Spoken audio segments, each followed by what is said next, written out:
58 দিনের নিষেধাজ্ঞা শেষে আগামী থেকে আবারও সাগরে মাছ ধরতে নামছেন জেলেরা। তাই কক্সবাজার উপকূলে এখন চলছে ট্রলার প্রস্তুতির শেষ মুহূর্ত।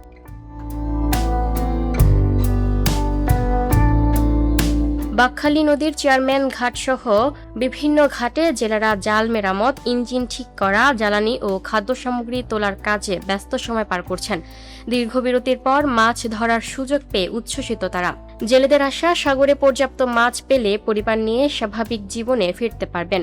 তবে আনন্দের মাঝেও রয়েছে উদ্বেগ, কারণ নিষেধাজ্ঞা শেষ হচ্ছে বর্ষা মৌসুমে, যখন সাগর থাকে উত্তাল এবং আবহাওয়া থাকে বৈরী।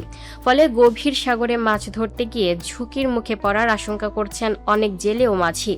এদিকে জ্বালানির তেল, বরফ ও অন্যান্য উপকরণের দাম বেড়ে যাওয়ায় বাড়তি চাপের মুখে রয়েছে ট্রলার মালিকরাও। তাদের দাবি, উৎপাদন ব্যয় কমাতে সরকারের কার্যকর সহায়তা প্রয়োজন। প্রবেশ অনুমোদনের সিদ্ধান্তের অসন্তোষ প্রকাশ হিন্দু দাবাসের প্রতিনিধি এবং দেশি বিদেশি ভিত্তিতে বিশেষজ্ঞ নিষেধাজ্ঞা নির্ধারণ করা হয়েছে।